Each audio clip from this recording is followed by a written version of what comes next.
Thank you, Jesus. Thank you,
ubukho bakhe buphakathi kwethu,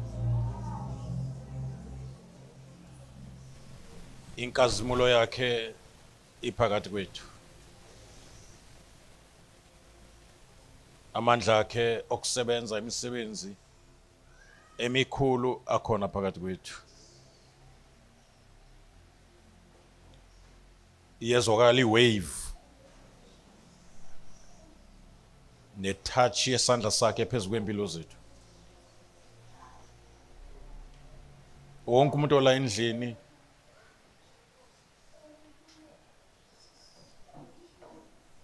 is experiencing itouch kaSomandla. Kunezinto ezivuthulukayo ezingakwazi ukumelana netouch kaNkulunkulu nenkazimulo namandla akhe nomlilo ogijima emathanjeni ethu right now. Indumiso esiyenzayo, every word that we speak iphuma njengama missiles are guided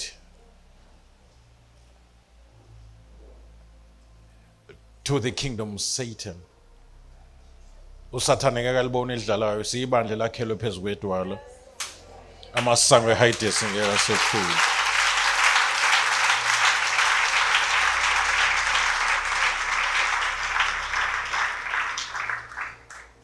Ngicela ukuza kwakho usuke ekhaya uzohlanganyela nabangcwele ebukhoneni bukaNkulunkulu ngomoya wakhe.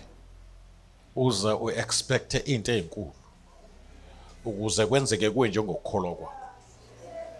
Ngiyakucela ngobubele bukaNkulunkulu ukuthi ungabuyele ekhaya with empty hands. Heaven is ready to give you ngaphezu kokuthi uexpecta go, because uNkulunkulu esimkhonzayo is more than enough. He is the God of present moment. because he abides in the eternity. He is a very present in trouble. He is a very present help in trouble. uNkulunkulu ohlale khona njalo akasho ukuthi ngizoba khona kusasa. Ezimemezelweni kushiwo kwathiwa sithandazela abantwana ukuthi njengoba kusondela ikhathi zokubhala ukubhala kwabo kungaphazanyiswa imimoya emibi. uNkulunkulu abanike ukuba bakhumbule yonke into bebeyifundile.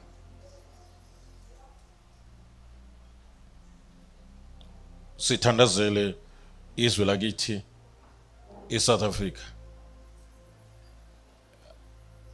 I want to believe bazalwane ukuthi kulesi sikhathi esiphila kuso as from 2000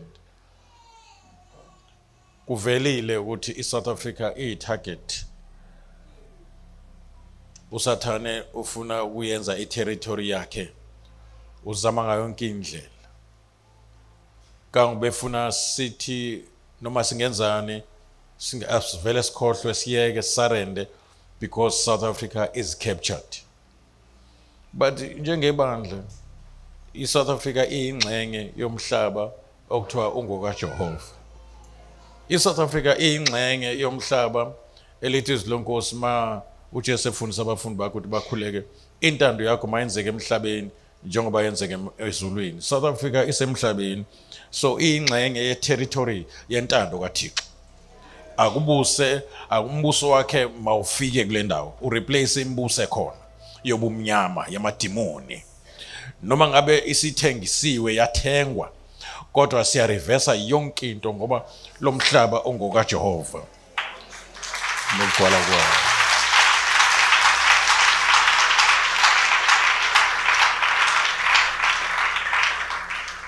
So thandaza sonke bazalwane. uNkulunkulu uhlonipha umthandazo wababili nabathathu and more. Uma sikusho lokho egameni kaJesu Kristu ukhona phakathi kwethu. And uyayihlonipha iagreement ukuthi siyavumelana ukuthi abantwana bethu noma nje kungasebona abantwana bethu ukubhala kwama test okuphela kwenyaka kuzohamba ngendlela, glory to Jesus, esentandweni kaNkulunkulu. Ngiphakanyelwe lokho as from the beginning of this year ukuthi ukuthandaza kwethu makuhambisane nentando kaNkulunkulu. Noma ucelane icheck ukuthi isentandweni, icheck la kuMoyingcwele okusiza emthandazweni. Lento oyithandaza ikhona enentandweni. Ngoba akeze ukuzwa mawuthandaza into eseceleni kwentando yakho. Thank you Jesus. Thank you Lord. Uthi anothi intando yakho mayenzeke. Masicela utho ngwentando yakhe uyasizwa. Masazi ukuthi uyasizwa sesinakhe sicelayo. Asimela entandweni yakhe. Asime entandweni yakhe.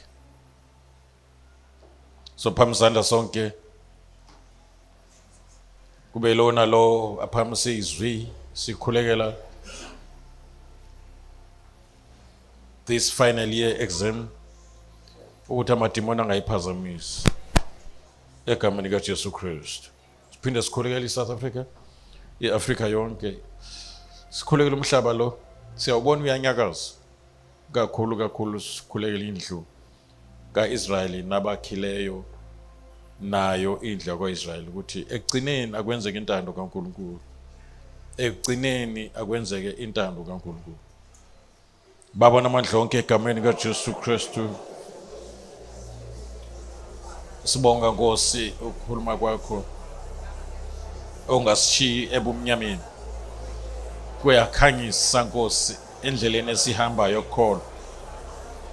Ukukhuluma kwakho Nkosi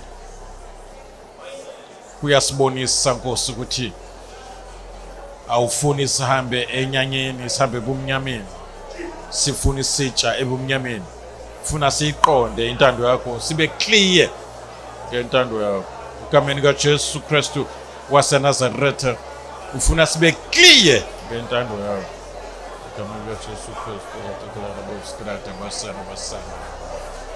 kusentandweni yakho Nkosi ukuthi kube khona ikhungo zokuqeqesha, kube khona ikhungo Nkosi yami zamakhono, abantu bafundiselwe imisebenzi kusentandweni yakho Nkosi, ukuba abantu Nkosi yami, yebo Nkosi yami, izinga lokuphila balikhuphule nanguthekela ulwazi. Kwenzeke eBhabhiloni Nkosi,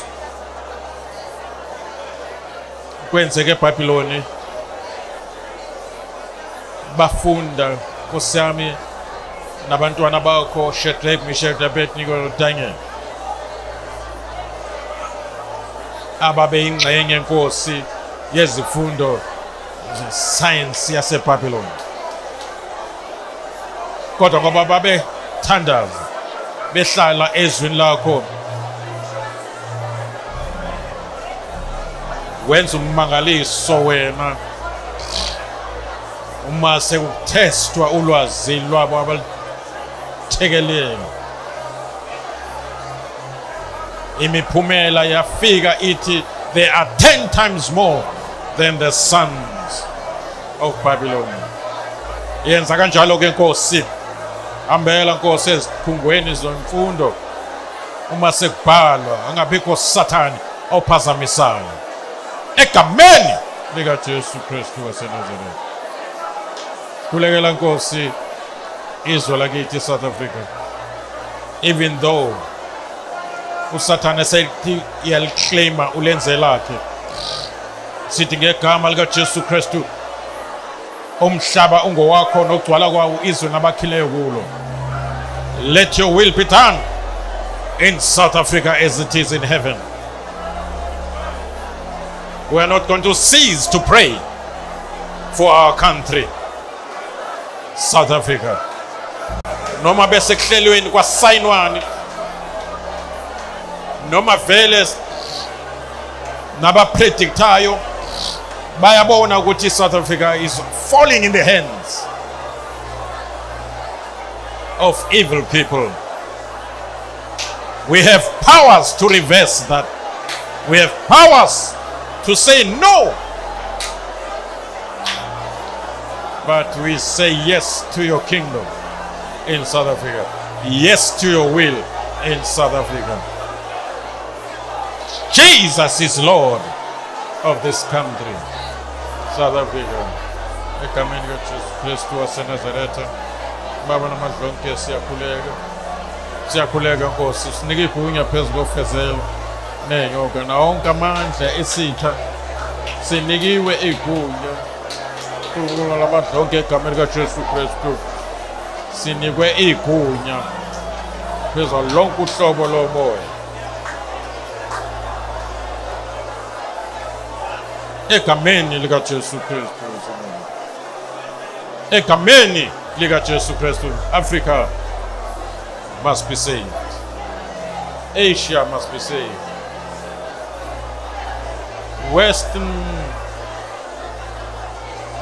Western countries must be saved. Northern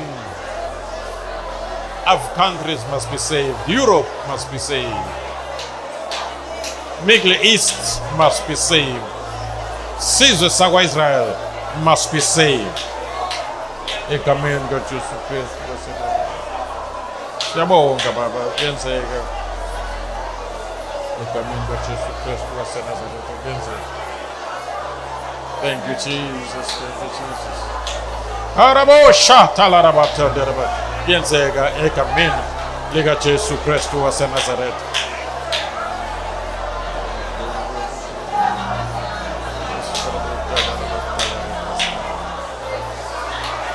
Hey, kuyenzeka Nkosi ngegama likaJesu Kristu waseNazaretha.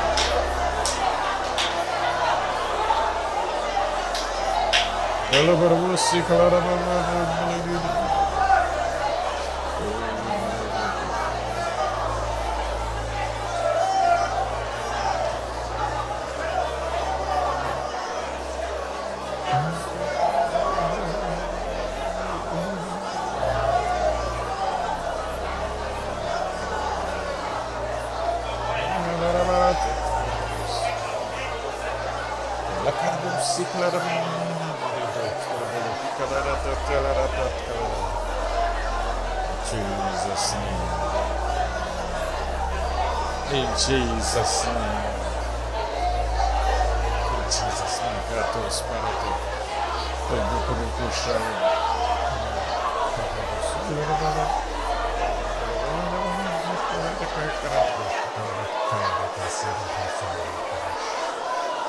Thank you, Jesus. Lorobo Salarabara.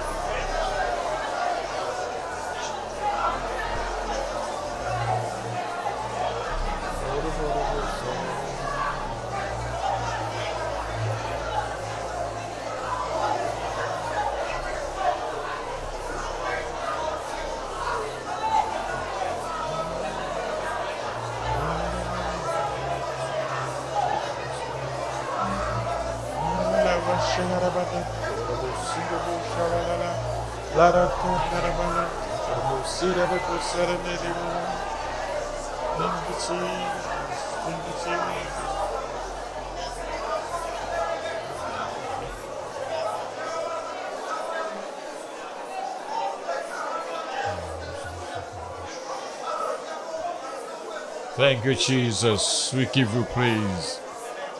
We give you praise in Jesus' name. Thank you, Jesus.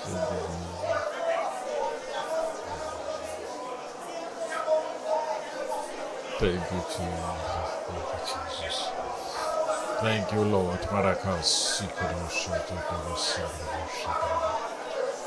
Yes, Lord Jesus.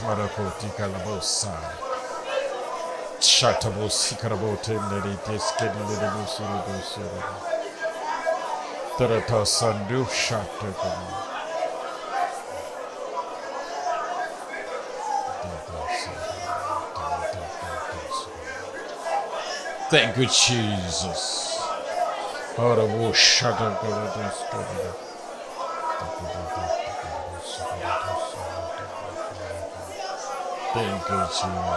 Thank you, Jesus.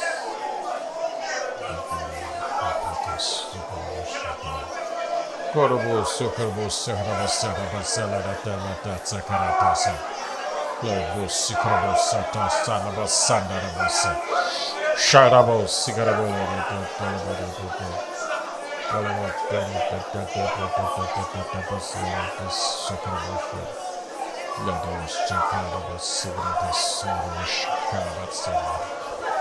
Thank you, Jesus. Thank you, Lord. Thank you, Jesus. Thank you, Jesus. Paratos Marakaro Shakalamosa. Thank you, Jesus. Thank you, Jesus.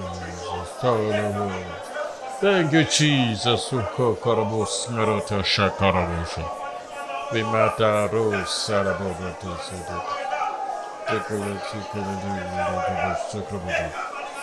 Thank you, Jesus. Pratos Marata Latirikuru Shalabati. The Bosicrobo Sanda Lebars Cretos.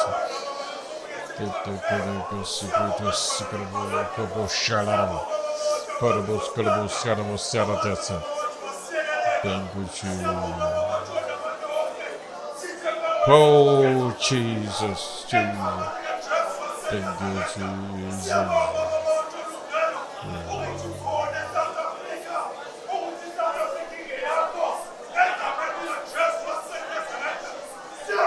Palabo Sandarabat Galato Sirabo Shalarabasata. Shorabo Sikrata Sandiri Shikarabo Sam. Thank you, Jesus. Chorabo Sarasha. Amaro Shalabala. Thank you, Jesus Christ. Palabo Sarabot. Thank you, Jesus. Rakalada. Thank you, Parabo Sarat Rakalabo Shalarabandi. We give you praise. We give you praise. We honor you, Father. As Francis and the Bazalans to me say,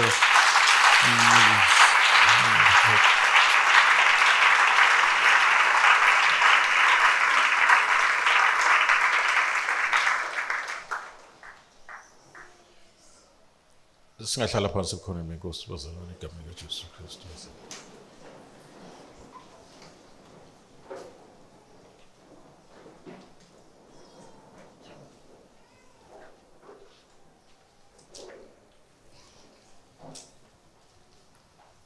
Siyabingelela abangcwele bonke egameni likaJesu Kristu waseNazaretha. Sibingelele mphathi wohlelo. Sibingelele obaba be-leadership. Sibingelele abasihambele. Sibingelele bonke ababizwa ngegama lakhe. Ifamily yasezulwini. Obhuti bakaJesu. Malibonge igama lenkosi. Bingelele nesithando sami mamathabisilemahlaba. Uyisibusiso esikhulu enhlizweni yami. Siyabonga kakhulu bazalwane. Kunamazwi nje ngifuna ukwasho. Ngoba mangihleli phansi ngimcela uNkulunkulu ngize ngimcele noma sengihleli la. Ngithi ufuna ngenzeni Nkosi, ufuna ngithini kubantu bakho.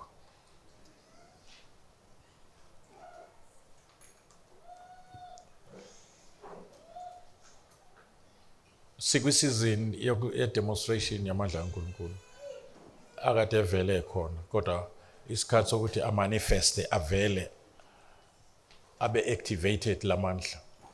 Kuthiwa lamandla uNkulunkulu usebenze ngawo evusa uJesu kwabafileyo. Akithi.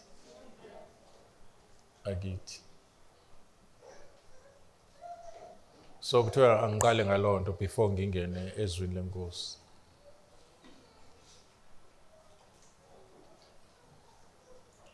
NgoLwesithathu noLwesine noLwesihlanu sizobe sisemthandazweni.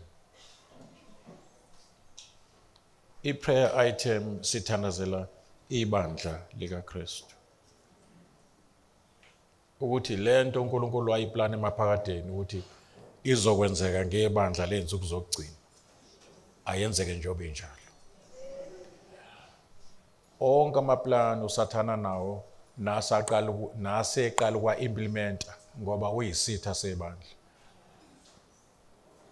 Amakhamandela noma yini ehlukumeza ibandla, especially which originate from the hands of the enemy. Ibandla sikhulekela ukuthi libe free, and libe free indeed njengoba kushizo lenkosi. Libe free from sicknesses and diseases. Libe free kuzo zonke izinto lezi ezila eminyango.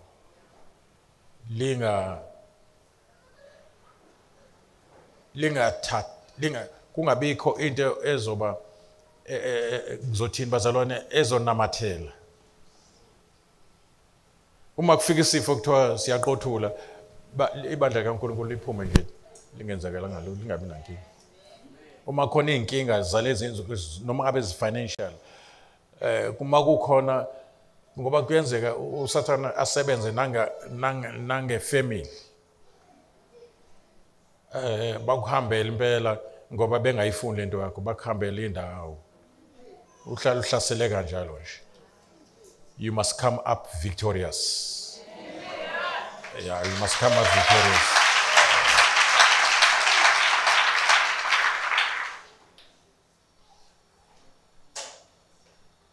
His spirit sikaMphiwe Kristu is at work right now. His spirit sika Antichrist is at work right now. And uNkulunkulu usho akangahlonisi wathi kuza izikhathi ezinzima. Asingakhohlisani izikhathi ezinzima. Emzimeni bazo noma amadimoni angasiphosa emlilweni angeke sishe. Singa affecteki. Sithandazela ukwehla kwenkazimulo engajwayelekile ngoba vele kuzolanda ibandla elinjalo elikhazimulayo. Ayehle ibe ingubo embathwa yibandla. ukuze kungabikho sikhali in the true sense of the word esilolelwe ibandla esiyophumelela. Angabikho sikhali nje noma isiphi noma si-spiritual noma si-physical noma ngabe inhloboni yesikhali. Besasikhanda nje abasikhande bexoxa bethi lento ayisebenzi kulabo abantu. Sesibazamile ayikho into esebenzayo. Akwenzeke lezo zinto ke. Ibandla likhuphuke ngama levels ukuze kungabe lula ukuthi uma umuntu engekho right ayihlanganise nathi noma kanjani. Anganoma nizwile kube nzima ukuthi abantu bayihlanganise nathi uma kanti bengezohlukana nezinto. Kufuneke bazi kuzokhuluma ngisho amadimoni abo, amadimoni ababambile ukuthi mawufuna ukuyohlangana nalabo abantu siyahlukana ke nawo. Ngoba thina ngeke simele indaba yokuhlangana bavutha umlilo laba bantu. Ingabe into enzima ukuhamba ngobungcwele ngoba phela lapho isono sisiningi khona nomusa kaNkulunkulu mningi kakhulu. Sibekwe njengoba uzelwe nje kulesi sikhathi wasindiswa ngalesikhathi esinje. iGrace kaNkulunkulu is sufficient for you.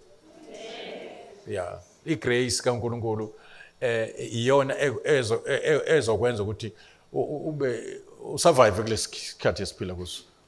Yeah. Noma amadimoni sengishilo noma ngakuphosa emlilweni ophindwe 7 times uphuma ungashanga because that grace yenzela ukuthi noma ungena emlilweni ungashi.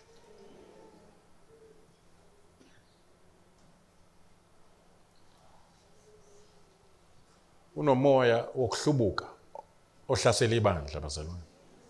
Lihlubuka ezimfundisweni eziphilayo. Lilandela ezinye imfundiso.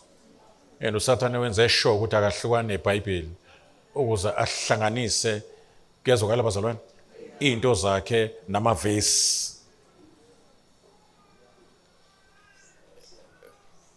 Izangoma manje ziphatha iBhayibheli maziyosebenza ziyaliphatha iBhayibheli. Ezinye zithi mazithandaza zithi ngegama likaJesu. Sengisho abaprofeti bamanga. Abanye bavaliwe ukuthi balibiza, abanye bavunyiwe. Yilabo abazokhala ngenzuzo zokugcina asiprofethanga ngegama lakho. Angabaphikisa athi kodwa indaba enkulu nikwenzeni nginganazi angikaze nginazi nini. So isikhathi sibi ngoba uma singaqaphele kuzodukiswa nabakhethiweyo. Ubambelele esifundisweni esiphilayo. Uhlale emthandazweni. So before ungene ezweni uthi uMoya ke ake senze demonstration. Ngoba ngiyatshelwa ukuthi baningi abantu abala abathwele abangena bethwele izinto. And manje ngitshela ukuthi ungabavumeli baphume bethwele lezo zinto. Sengisho noma yiluphi uhlobo le noma ufinance noma ngabe imistake owayenza ukuze uzithole kule nkinga financial. Ivume manje imistake yakho phambi koNkulunkulu bese uthathile ungulelo lakho lokulungiselela inkinga yakho. Angiphindi. Uma ngabe kuyimistake yakho ukuthi uzithole usenkingeni financially, wenza ama decision ungabuzanga enkosini. Cela uxolo manje. Lungisa udaba lakho noNkulunkulu. And then ubusuthatha amalungelo wakho okulungiselelwa lonke. Ngoba phela uma umuntu wanaNkulunkulu, ukuba umuntu wanaNkulunkulu igunya. Usekhona? Ingakho manje lelo gunya silisebenzisa nangokuthandaza. Sithandaza sithi baba wethu sezulwini. Sisebenzisa igunya esalithola ngokwamukela uJesu lokuthi sithiwe singabantwana bakaNkulunkulu. Ukuba umntwana kaNkulunkulu it's not only a relationship noNkulunkulu. Igunya okufanele uli-exercise.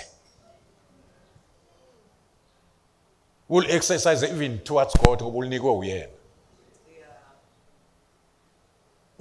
Usasebenzisa lona njalo igunya uma ungathwali lutho uJehova ekuthwalela. Usebenzisa lona igunya.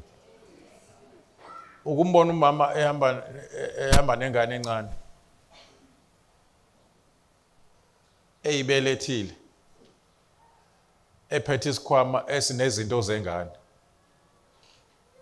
Ingane ayizihambeli ibelethiwe iphathelwe futhi nempahla. Manje angikwazi ngibelethwe uNkulunkulu emhlanje ongaka ngisemahlombe akhe ngisesandleni sakhe engibambe kanje. Wazo wangithwalela nomthwalo ngiphinde ngithwale futhi ngithwalelwe. Sengisho lezi inkinga ezikubhekile ezikwenza ukukhushukele na ushukela ongasadingeki nawo lo ushukela kuwe awufuneki ushukela kuwena. Ayivumi intando kaNkulunkulu ukuthi ube umuntu wesifuba umuntu washukela. Yini kona lokushukela? As from when kuleli thempeli uNkulunkulu 𝑚oya ongcwele ahlala kulo, wena uvume kanjani? Ngikhuluma nawe, utshela umakhelwane kukhuluma ngathi khuluma nathi nje.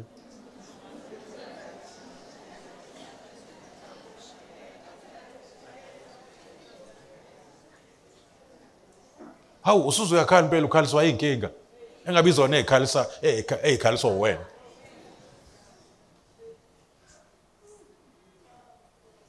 Uthi uNkulunkulu mayikhuluma noIsrael encwadini kaIsaya chapter 1 uthi ngondlile ngikhulisile. Sikhonza uNkulunkulu ozondlelayo ingane zakhe. Isono esikhulu ningibhekile. Uma nje usendisiwe ngicela lento uyigqoke njengejazi. Ukuthi nje mase usendisiwe it's no longer you who lives. And awusaziphileli wena ngisho noma ungafa ufela inkosi. Ayikho into yakho manje. Noma uyaqoka uqokela inkosi. Vele phela. Uma nje ungowenkosi iku-owner inkosi. Musa ukuthi inkinga uzo-own, mazo-ownwe umnikazi wezimvu. Inkinga yemvu nikhona nonke abazalwane ayithwalwa yimvu.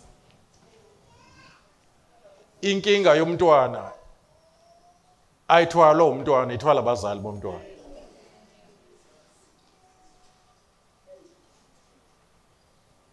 Angizwe ivuma nje. Nginibuka ngamehlo ayizolo ngisho ngamabongo kuba noPaulos uyakutshela abazalwane maye bakhulekela uthi angiyeke ukunikhulekela. Nginibuka ngamehlo ayizolo ngithe ngithi ngikhathele bengiphuma ukuyoshumayela ngikhathele wazwa ngibuka unkosikazi wathi ubuso bakho buthi ukhathele kodwa wathi 𝑚oya ongcwele awuzulala ngenxa yabantwana bami. Angizange ngilala nje uma ngibona. Uthe uSathane uyahlasela ngizwa ngathi ngiphathwa ikhanda ngathi Sathane bengayeli kuyogroova bengihleli noNkulunkulu.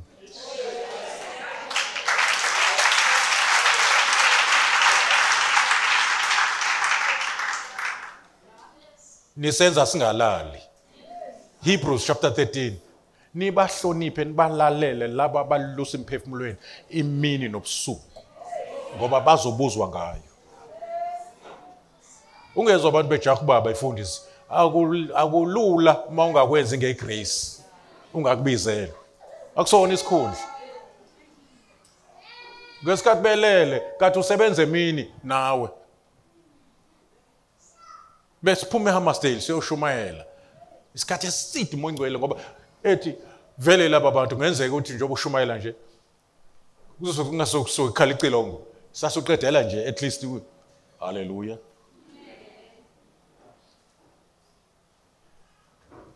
Kanti 𝑚oya ongcwele uzothi asilali nami.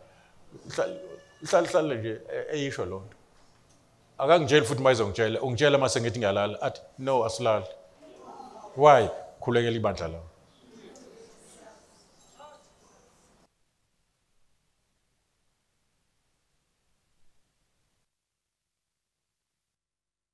Uze ngabikho sikhali nje silolele wena esiyophumelela.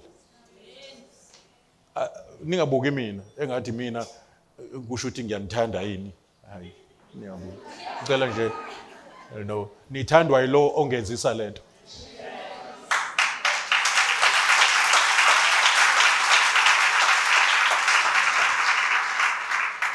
Ingakho ke ngivuka ngithi namhlanje lo mkhuleko kade ngikhuleka ubusuku anguboneke manje ngokuthi lento ongena uyithwele icibilike incibilike iwe yonke phansi.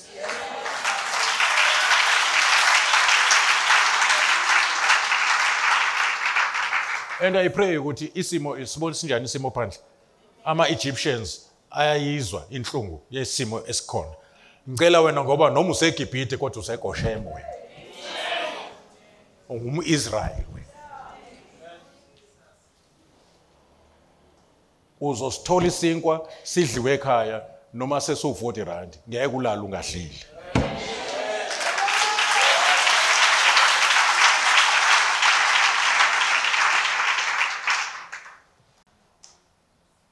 Ngifuna lento yenzeke literal kuwena. Uma ungenela une-migraine headache, uma ungenela une-depression edemonic, othi uyayisusa ingasuki. Uma uthi uyalala kulaleki, uma ulala kakhulu kuze kube wrong emzimbeni wakho ngendlela olala ngayo. Inyembezi eziphumayo akuzona ezenjabulo, ezento oyithwele. Unovalo lolu olu spiritual. uNkulunkulu akasinekanga umoya ukwesaba. Ukwesaba is spirit. Uthi uNkulunkulu ufuna ulithatha lelo valo. Angisakhulumi ke ngezifo. Sikuyisizini ka operation Dudula spiritual. Njobe ezolanda ibandla nje uJesu sekuseduze ukuthi alilande ibandla lakhe. Ukusondela kosuku lokulandwa kwethu kuphethe inkazimulo yokuklinwa kwethu. Ake kwenzeka isimanga esenzeka kubantwana baIsrael babe close to 3 million. Lithi iBhayibheli u3 million wonke uhambe ehlane, not a single one was feeble or sickly amongst them. Kusukela kumntwana oseswini kuze kube kugogo omdala akekho wayibika isifo. Kwakhula nengubo ababezigqokile ngoba sasingekho isitolo ehlane. Babedla ukudla kwengilosi. Yonke into yabo was miraculous. Uma kwenzeka kwi-Church of the Old Testament, thina sekwi-New Testament with better promises. Angabikho noyedwa ozoba sick.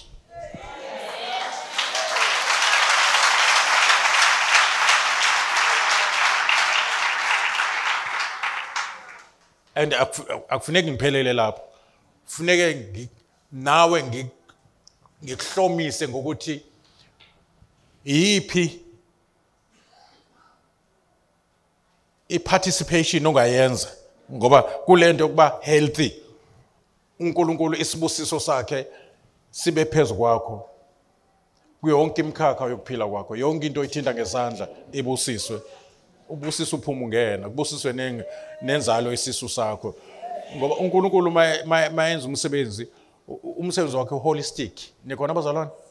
Yeah, uNkulunkulu is catering the whole man. All aspects of your life must be well catered. uNkulunkulu is more than enough. Wenza sure ukuthi ubheka ngisho ama-finances akho ukuthi ahamba kanjani. Kunezimo azivumayo uNkulunkulu zokungathi uyahlushwa kanti uyapreparewa. Niyayizwa lonto? Uzokutshela futhi umngani noma ongcwele, uzokutshela umongcwele ukuthi no, siyadlula la, awudluli wedwa, siyadlula la ngoba kunama experiences ofuneka udlule kuwo. Ngoba kunento engeke yenzeke kuwe ungadlulanga la. Ukuze mawusungaphesheya uthi kwangisiza uba ngihlushwe ukuze ngifunde indlela zakho. Kunendlela ongeke uyifunde ngevesi, oyifunda ngoku-experience i-wilderness. Ungathi ushiwo uNkulunkulu ngoba uhamba naye kuleso sigodi sethuzi lokufa. Usekhona la endlini? Mhlambe uNkulunkulu njengoba udlula nje kusho ukuthi ikhona i-ministry noma i-calling akubize ngayo ebiza ukuthi manje udlule kulowo ma-test. Lalela njengoba ngikhuluma nje ikhonto eyenzakalayo kuwe njengoba ngikhuluma. Ngoba phela wathumela izwi lakhe wabaphilisa. Manje ke mase ngiqedile ukukhuluma kuzobe ngingasaceli lutho ngoba kwenzeke ngesikhathi ngisakhuluma.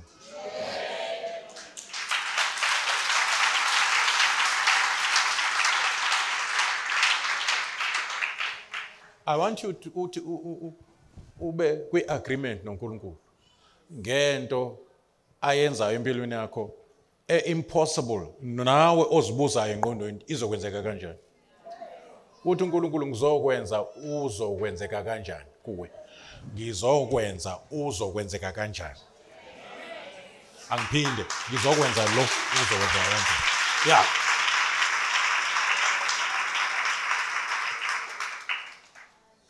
uSathane abanye phakathi kwenu une-date abamisele yona. Abanye ubathembise ukuthi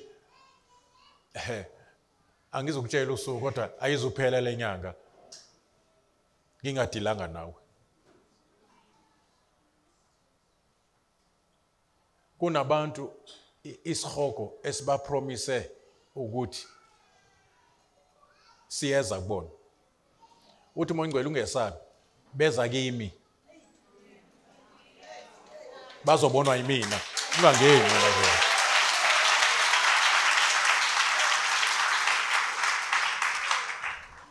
Siyavumelana? Ngicela siphamisane zokunene.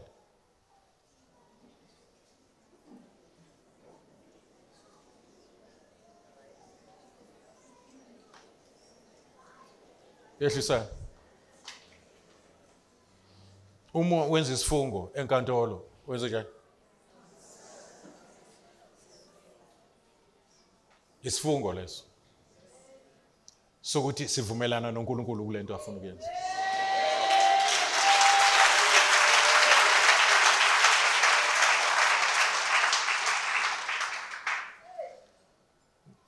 Ngenxa ukuthi kusemthandazweni wami noMamahlaba masithandaza. Khona ifaith uNkulunkulu asinika yona.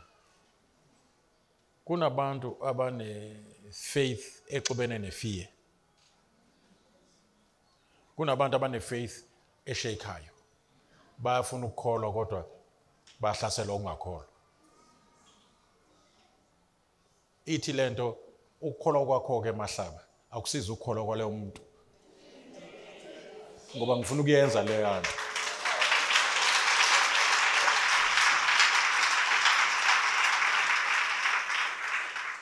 uThomas wayesethimini kaJesu.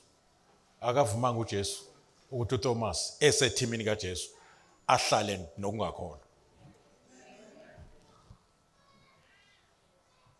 Wathi akafaka isandla.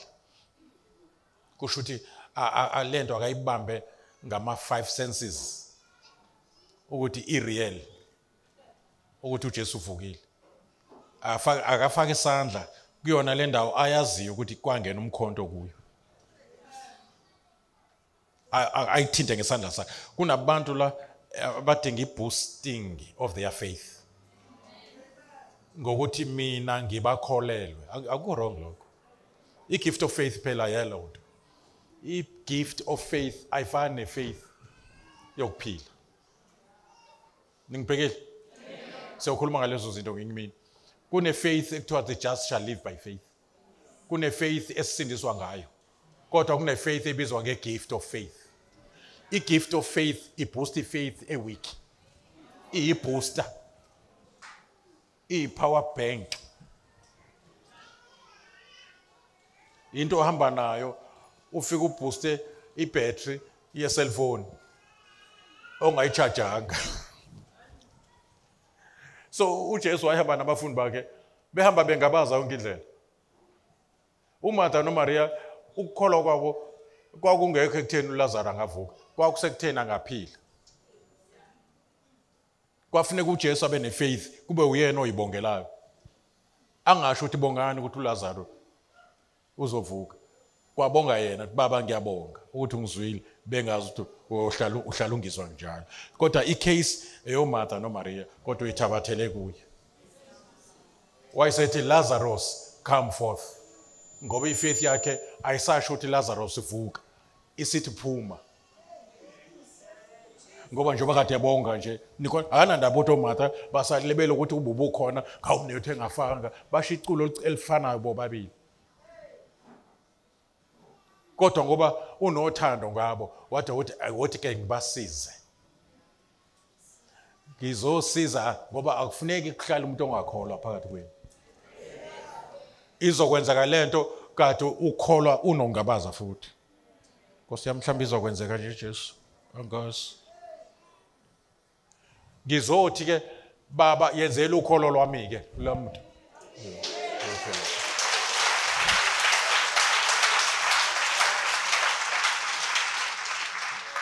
Ngoba kusho ukuthi ke ufuna ukuyibona yenzeka. Ebese ukholo lwakhe liyakhuphuka. Baboniseke Jehova.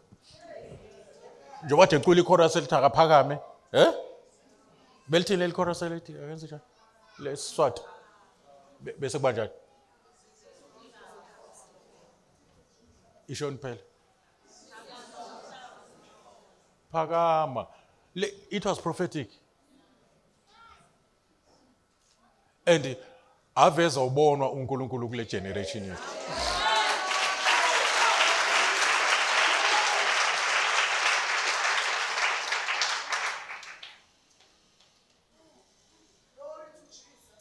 uMaria wayengenayo ifaith egcwele yokuthola uJesu ngoba wayengazange ayithandazele number 1 lento yokuthi azale uJesu.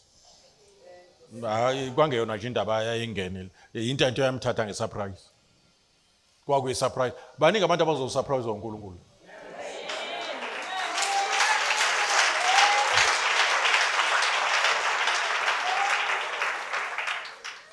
La question ethi kuzokwenzeka kanjani? Ngoba akana reference, akakaza ukuthi ezwe umuntu wesifazane kusukela kuEva kuze kube sesikhathini sakhe owathola umntwana without a man, akazi. Awufuni ngani ukuthi uNkulunkulu akwenzele into ongakazi uyibone ndawo? Cha, umlimithelani uNkulunkulu, ufuna ukwenzela into nabakini abathi asikaze siyibone nakokhokho ke. Amen wena ukhona kulento? Niyayivuma lento?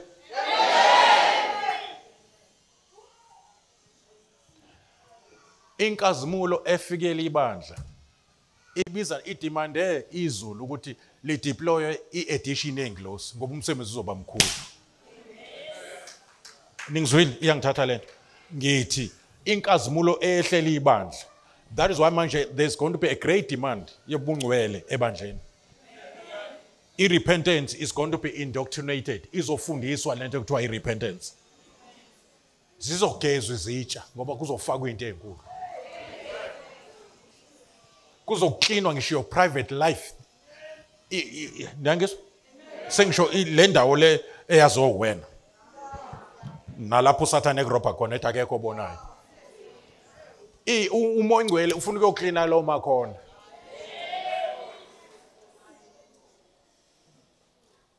Ngoba angcolile abantu bekhonza kunobulembu ufuna ukuzokwenza spring cleaning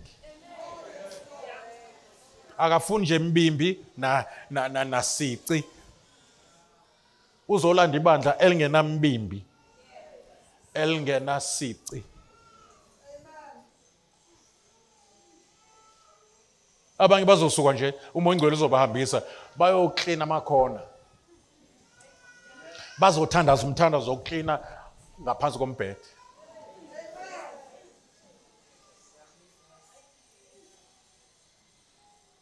Ukuze makufika umuntu orong la noma kufika i-devil worshipper iziculisa ama-chorus ishisa umlilo.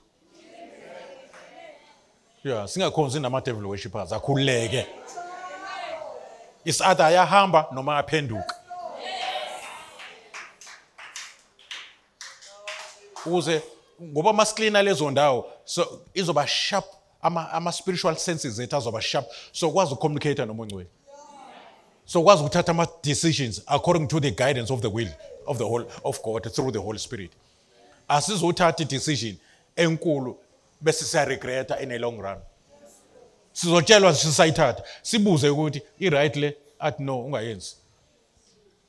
Entweni zonke nje sizofunda ukubuza intando yakhe. Yeah.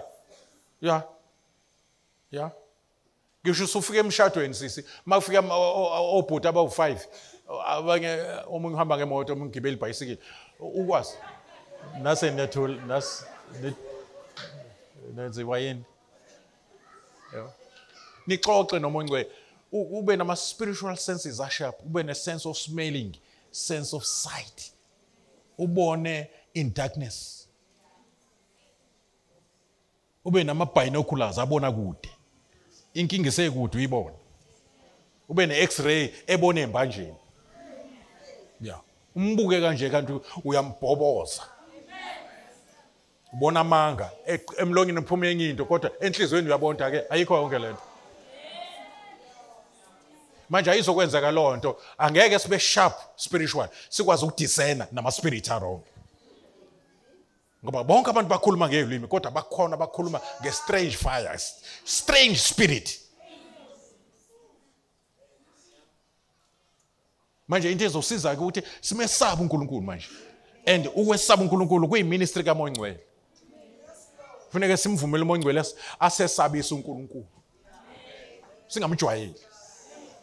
Singathi ngoba abantu abasiboni babamahlaba akangiboni, uNkulunkulu uyakubona nje. Kufanele siphile lolo hlobo lempilo engasekho ngisho emabandleni. Ingakho sidiscipline nje. Ingakho senza yonke into ngoba it's part of discipleship. Kunezinto ekufanele ekubiza ukuthi ume phambi kwebandla uthi phambi kwebandla ngiyaxolisa ngoba selingcolile ibandla phela. Liyazazi lezi zinto kade uzenza. Uma ngabe kulimali indaba yakhe phakathi kwakho noNkulunkulu bengathinteka abantu uhamba uyoxolisa uNkulunkulu. Uma kunomuntu ohlukumezekile ngendlela owenze ngayo noma okhulume ngayo uya kulowo muntu awuze ebandleni. Mangicabanga into ezirong ngawe noma ngifikelwa inkanuko ngawe akufanele ngizotshela wena ngiyakukhanuka ngoba ngiyakungcolisa. Kufanele ngiyotshela uNkulunkulu obeyibona wena ungaboni. So ifundisa na indaba enhlambuluko. Akusizi ukuthi angizuma phambi kwebandla kodwa izenzo zakho seziyaziwa yibandla zona zimile phambi kwebandla.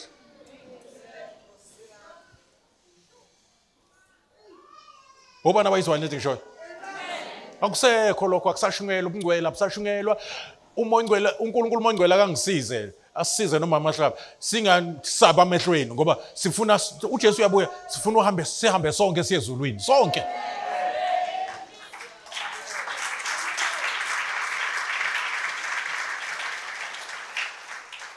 Yeah.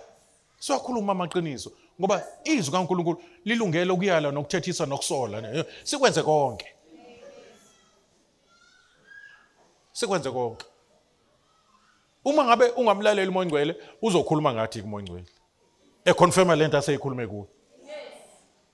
Ukuthi phela masusinisiwe be presentable. I-dress code iyadingeka even endlini kaNkulunkulu njengoba idingeka emsebenzini noma uyokwenza interview iyadingeka noma uye esikoleni nikhona abazalwane awufake swimming costume uma uye esikoleni. Akufanele senze ngathi endlini kaNkulunkulu engathi uze tavern uyabona engathi kuseklabhini la.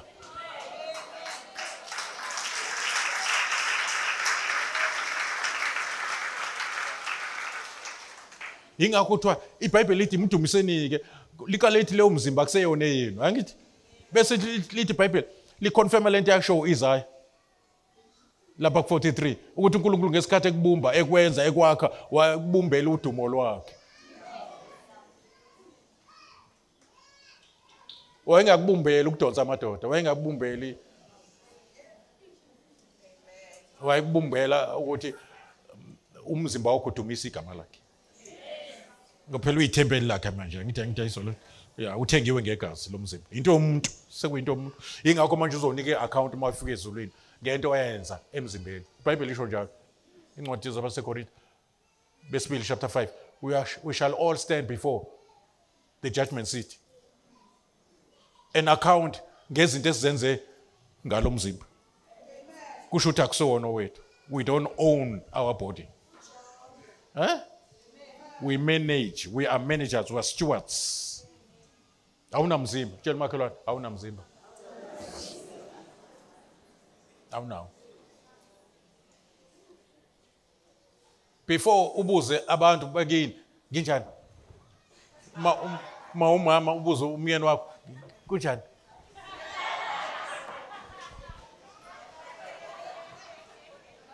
Buza uMoya kuqala, nginjani Moya?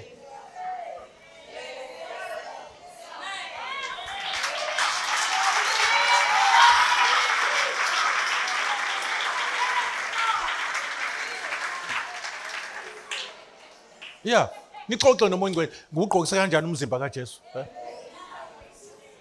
Nethempeli likaNkulunkulu, umzimba kaJesu ithempeli likaNkulunkulu.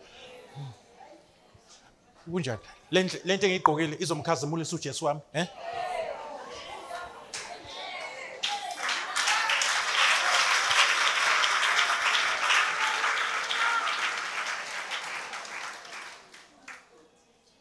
Nisixoleleni ngoba sinithanda. Uma umthanda umuntu uyamtshela amaqiniso.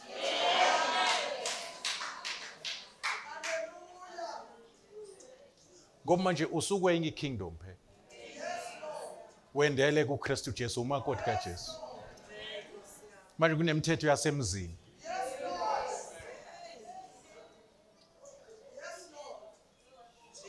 Ayisashungela. Abanye kuzosho abanye abashumayeli. Abanye bahlonipha but sekuyisidala kabi lonto. Lokukhuluma ukuthi abantu bagqoka indaba senhlizweni. Hayi. Awungeke angikwazi ungayishumayeli. Ibhaliwe. From the Old Testament to the New. Makuvulwa nje uchapter 3 Genesis incwadi yokuqala nje eBhayibhelini. Wabafica begqoka amahlamvu aphinde wome, kuvela izinqe uyabona wabona ukuthi ayikho right land. Wahlaba isilwane wamenzela ileather.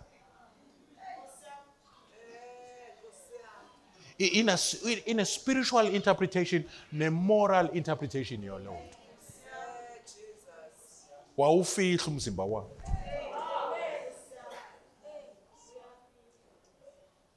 Into precious most of the time we notice into precious ebizayo ayihambi ihlalo bala hamba ivela yonke indawo. Iyavalelwa iyafihlwa. Igolide ngeke uhambe ushayisa la emgwaqweni. Liyembiwa. Futhi alimbiwa nombani. Nezamazama nje akufanele ilimbi. Hawu aniyazi. Limbiwa abantu aba-registered, a registered company. Beze nemishini yenani elikhulu bazomba igolide. Baqale bathenga umhlaba ngemali enkulu ngoba unegolide ngaphansi. Manje kuthiwa ke njenge ringi yegolide ekhaleni lengulube. Yabona? Iringi eyani? Kodwa isendaweni enjani? Ma ifosha udaka ingulube ifosha ngani? Manje ifosha ngegolide. Kuthiwa ke unjalo wesifazana omuhle. Niyalizwa leli izwi lenkosi lithi liyavuma ukuthi sibahle. Thina abantu besifazana liyavuma. Kodwa ungena ngqondo. Le ndawo ungena ngqondo. Nikhona abazalwane lo wesifazana ongena ngqondo, inhliziyo yakhe ingulube leyo. Lo omuhle igolide umzimba wakhe. Kodwa ingqondo yakhe ingulube. Inhliziyo yakhe ingulube.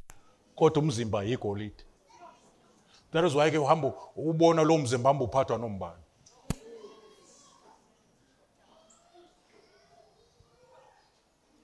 So uNkulunkulu akasize ke asosubula engqondweni zethu.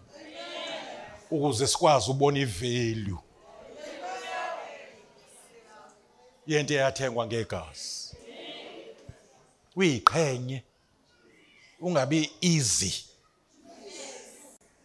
Ungabi common, ube unique, ube peculiar.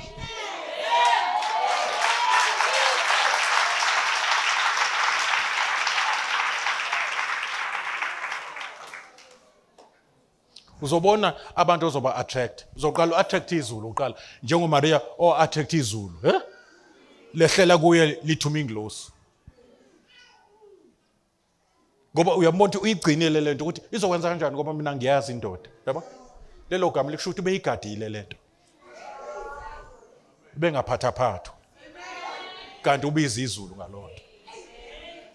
Umuntu wesifazane nje uyibait kodwa kuya ngokuthi udonsa luphi uhlobo lukafish. Ngendlela oyiyona. Ungethuki makuza usikhotheni ehamba kanje. Ubona indlela oyiyona.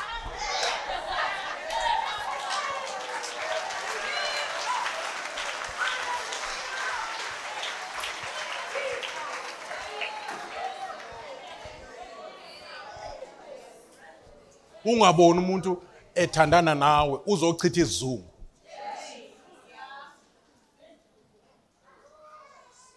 Uthi kanti isithando sami sishada nini kanje? Hawu ubuka nje lengane isekwe ka4. Awumnikanga ireason yokushiya usenonina anamathele kuwo. That is why ingane eningi ezingenababa. Ngoba kunamatheleki.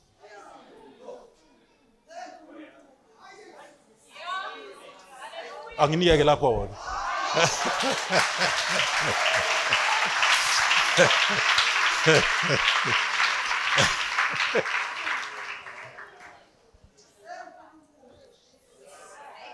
Manje izosolve 𝑚oya lo nto. Spirit of wisdom and understanding. Spirit of the fear of the Lord. Kuthiwa into emkhazimlisa umuntu esifazane azanconywe. Ubuhle nje bokuqala ilento okumesaba uNkulunkulu.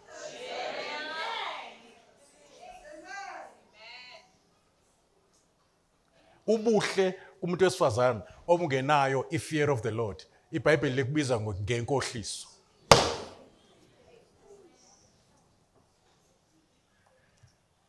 Mawahlanganisa ubuhle bakho wabhlanisa nokumesaba uNkulunkulu. Lezi zinto ongathi uyayifuna zizofuna wena.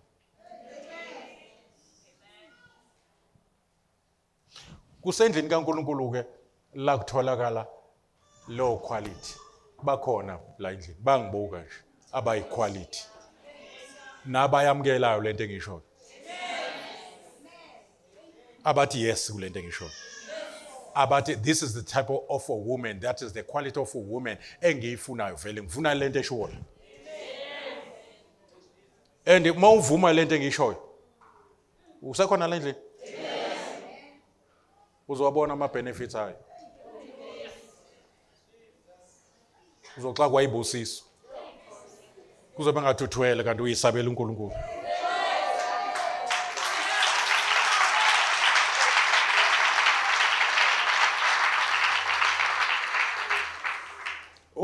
Uyabona ukuphila ubungcwele akuyona into ezanywa wena. Ngicela uphume lapha. Angiphinde lento. Ukuphila ubungcwele kulesikhathi sezone engake la emhlabeni. Akuyona imizamo yakho. uJesu usho kahle uthe ngaphandle kwami angeke nenze lutho khohlwane. Sinikwe umoya ongcwele ukuzosilamulela ebuthakathakeni bethu. Ngicela umfake kuleyo category ungahambe umfaka noma yikuphi umoya ongcwele empilweni yakho. Umfake kule ndawo le eshoda ngamandla. Ukuze ukhulume njengoPawulos uthi ngamcela uNkulunkulu kaningi kodwa akangiphendula into angiphendula ngayo wathi umusa wami ukwanele. Usekhona? Kwakuneva elalingihlupha enyameni. Wathi umusa wami ukwanele. Wayesethi amandla ami abonakaliswa ebuthakathakeni. Wathi wagcina sethi sengiyazibonga ngobuthakathaka ngoba usebambe ipurpose. Uthi uNkulunkulu uvuma ngamabomu engathi mina ngikwazi ukwenza into ayishoyo ukuze yena bese ngena azongezisa into ayishoyo ukuze mase ngiyenza ngidumisa yena. Ukuze mase ngiphila impilo yokuphila ngaphandle kwesono ngivele ngithi it's not by might, it's not by power, it's by his spirit. Yabona njengoba ngimphambi kweni nje ngiyi-candidate yalokho, ngiyi-testimony yalokho ukuthi uNkulunkulu uyakwazi ukuphilisa usayigqokile le nyama ehlala ifuna izinto zayo kodwa uphila impilo eqondile ngoba awuziphileli uphilwa uye.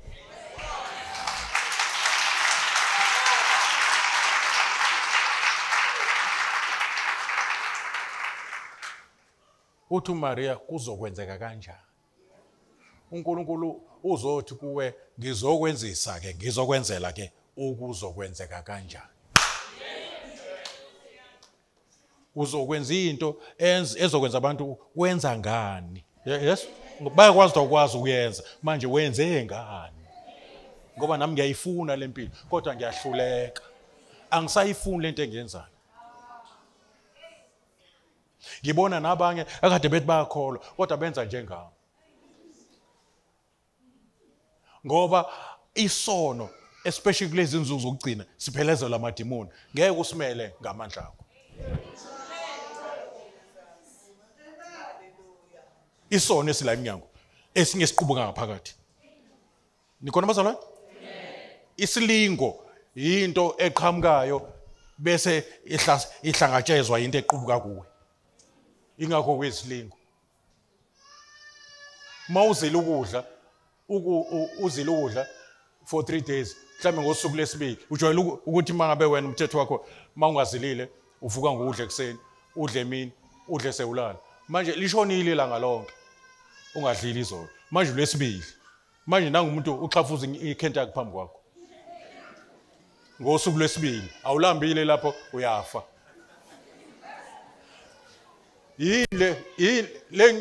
Le nyama edlayo iyini kuwe? Isilingo. Kodwa ke manje akusona isono ukulingwa. Isilingo asisona isono ukungena ekulingweni okwesono.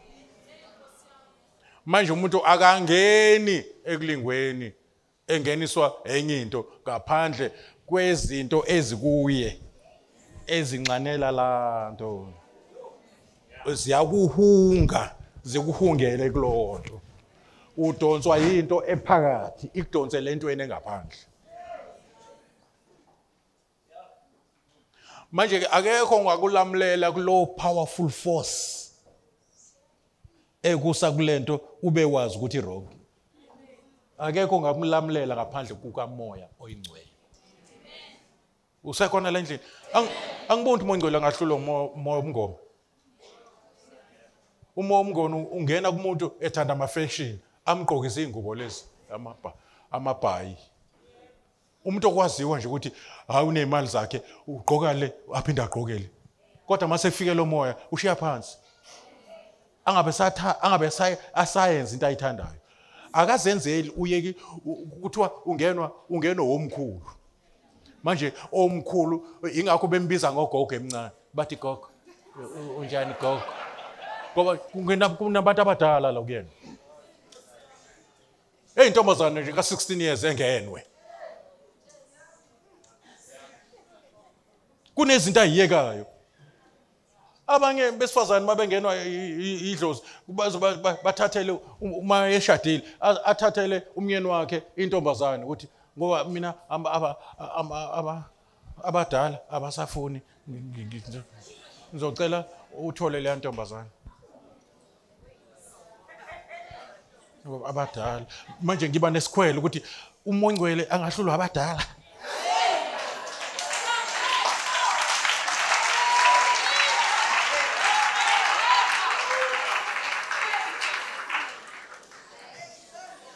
uMoya Oyingcwele uNkulunkulu asebenza ngaye evusa uJesu kwabafileyo. No. Angithi uyazwa ke Moya Oyingcwele? Ngithi wena awuhlulwa abadala. Uyakuzwa? Sengikhuluma naye. Manje namba abantwana bakho nayo insintsha. Nazi ilingwe eminyango. Ukhona Moya Oyingcwele. Ngicela ubalekelele Moya Oyingcwele namba.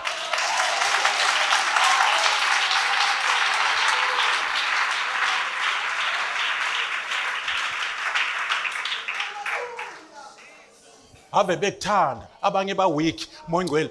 Sengikhuluma nawe ke Moya Oyingcwele. Ngisamile ukukhuluma la. Sengikhuluma nawe. Ngithi bayakuthanda ba weak kodwa bayakuthanda.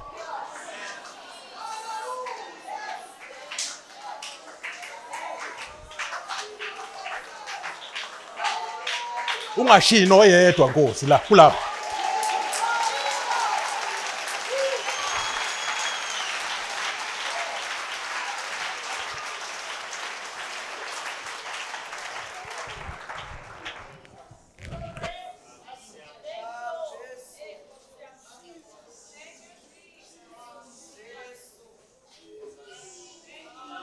No.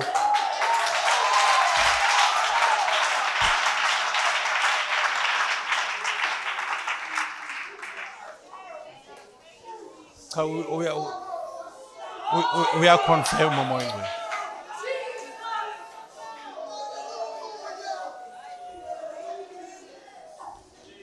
uyaconfirm umoya oyingcwele uthi ngizokwenza nje ubusho uthe bonke lapha yebo umoya oyingcwele bonke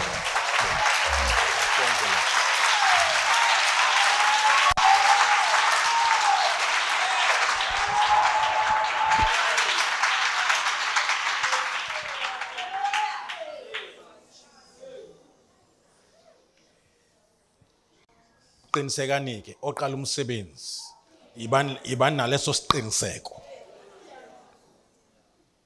ngiyawurelease lowo moya wesiqiniseko ukuthi oqala umsebenzi ngesikhathi ungena ensindisweni uzoqhubeka nawo kuze bese kupheleni ngoba nivumile ukuthi umoya oyingcwele aqala umsebenzi akwenze officially phezu kokuvuma kwakho nokulangazelela kwakho nokwembulekelwa nje umoya oyingcwele ezambula kuwe ukuthi uyakwazi ukukusiza empilweni okunzima ukuyiphila kulomhlaba onje kodwa sibe sikhona isifiso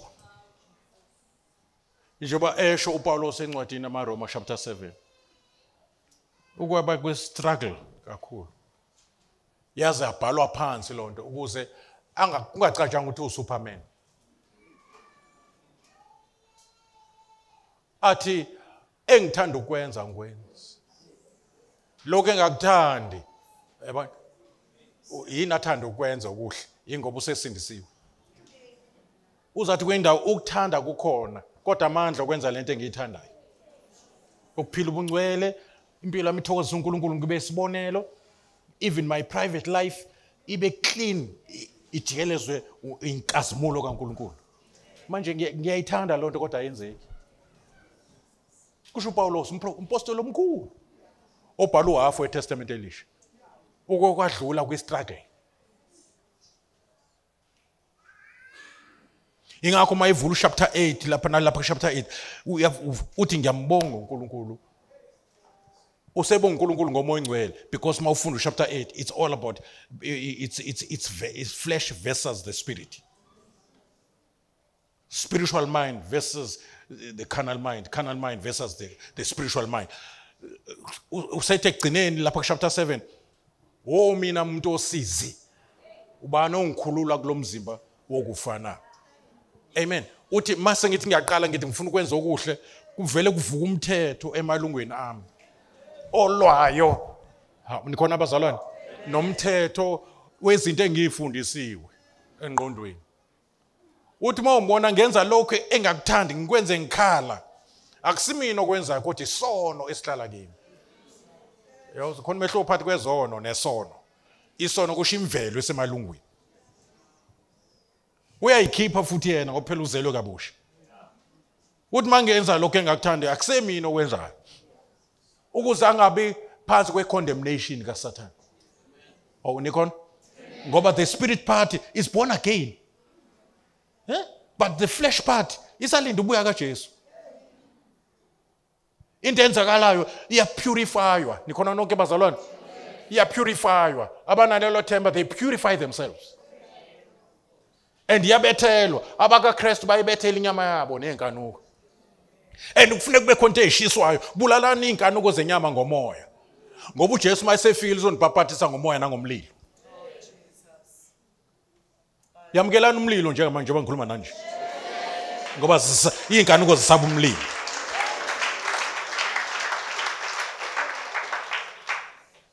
Siyavumelana ukuthi umoya kaJesu ngoba ngikhuluma nabantu amathwasa. Kodwa umehluko uthi nina anithwasile ngomoya wabaphansi kodwa nithwase ngomoya wabangasehla.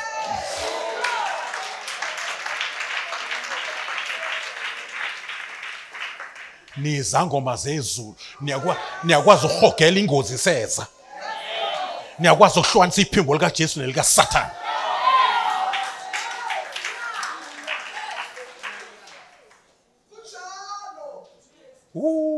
iSouth Africa izobona umhlola yini. And you will enjoy that life. I-deception yesono no Satan nenkanuko. These things, they deceive you. Amen. Ithi uyaphuthelwa. Ayikho into ophuthelwa yiyo, bayakhala phandle. Bathatha intambo bayilengise, ayikho generation eyilingisa njengale generation. Ayikho generation ehlasela umoya depression njengale generation, confused, angry, disobedient, lawless. Ungayi isikhoko siyavutha phandle. Zithokoze ngoJehova, uzondle ngokukholeka, uzokunika okufiswa inhliziyo yakho.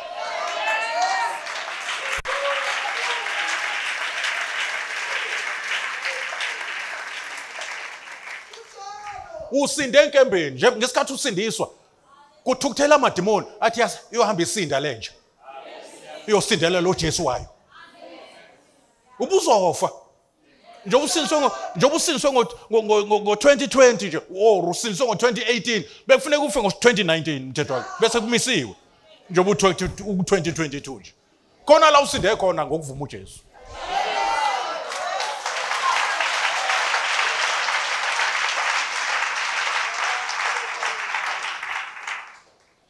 Umuhle ngendlela ukuthi awufanele nje ukuthintwa izandla zikaSathane. Akubona ubuhle bokuthi uyabona unefika nomnjani. Unobuhle obunenkazimulo on top yokuthi uhlalwa izulu ngaphakathi. Ugezwe ngegazi. Kwasuswa ishwa namanzi amnyama nesidina. Nokubukeleka phansi nenkazimulo ebisihambile ibuyisiwe manje.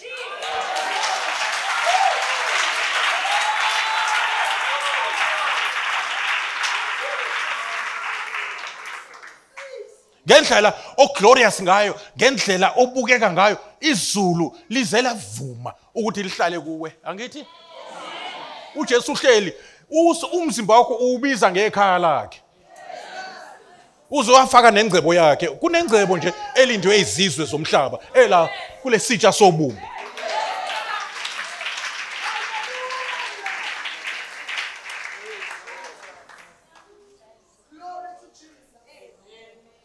And praise God, 𝑚Oyingcwele is a very angazi uyibeka kanjani letho.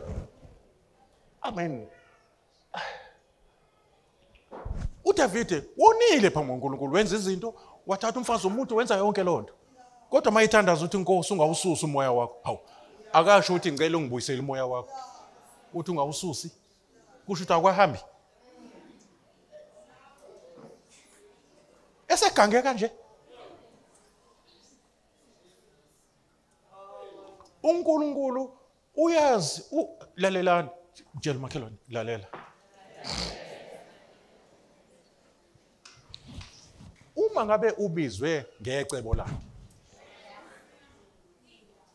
wasabela ukubizwa ngecebo lakhe, you are his responsibility.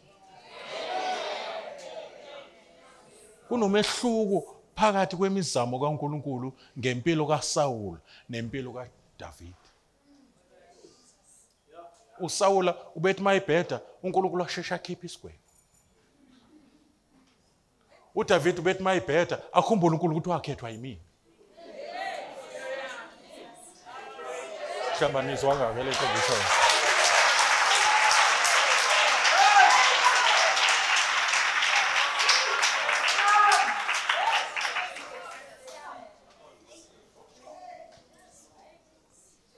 uSawula nje ngokungabulali yonke into sekuphelile njalo. Noma ethi uyathandaza uSamuel, umprofeti oyehlonishwa. Uthi uNkulunkulu noma ngathandaza uSamuel ngoSawula ngeke ngimuzwe. Ngoba into zabantu. Kodwa uDavid wabhedisa uhlelo, uDavid wabhedisa uhlelo. Wamfaka umoya wokuthi akhale aphenduke uphendulo okugenuine. Niyezwa into engisho? uJesu usabizwa ngendodana kaDavid kuze benamhlanje.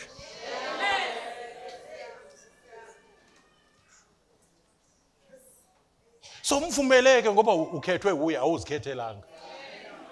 Umvumela abe responsible for your life. Umvumela kulandele sebekulahlele ngisho abazalwane. Ahlale nawe ususethaveni. Athi asambe siye ekhaya. Sekungasahanjelwa na abazalwane. Sebethu uliphoxile ivangeli. Ahlale eduze kwakho moya ngcwele. Babona usungena kancane ukekele. Sebene attitude kodwa uthi I'm here to stay. Sebene attitude abazalwane kodwa uyidlalele.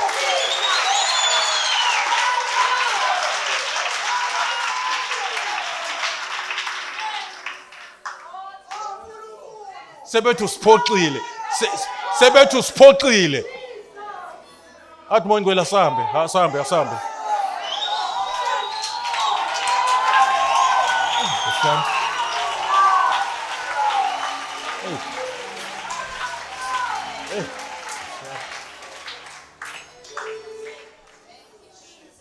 Akekho noyedwa umzalwane senithanda kangaka nje kodwa ngikwazi kuwe ukuthi ngithi kuwe I will never leave you. Not me. Ingaphezulu kwami leyo. I will never leave you. I will never forsake you. No. There's no man on earth ongasho njalo komunye umuntu.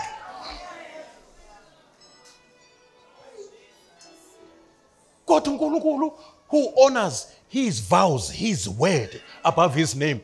Mayekathi I will never leave you. He means what he says. Ngoba ukhuluma into akade icabanga emaphakatheni.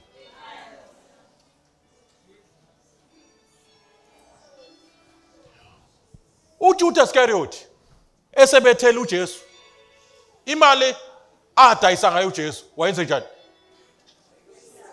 Wayibuyisela kulaba abamnika yona. Wathi hayi iyangishisa le mali. Hayi ngithengise ngegazi elingenacala. Hayi wathi uyabanika bathi nabo hayi isibonele. Hayi yabona there's an element yokuphenduka kulonto ngiyabona. Yeah. Yabona? Kodwa mawuthi uyambheka ngisho uJesu ethandaza ngaye uthi ngibagcine bonke kodwa ukhona ongagcinekanga. Ngisho sengibageza akagezanga. Le 11 yona ngiyikhethile noma ibheda yonke. Mawufunda ngabafundi bakaJesu akekho noyedwa waye perfect. Babodwa babephika uJesu, babodwa uThomas abathi sengiyokholwa kahle ngoba sengibona. Kodwa ngoba babekhethiwe.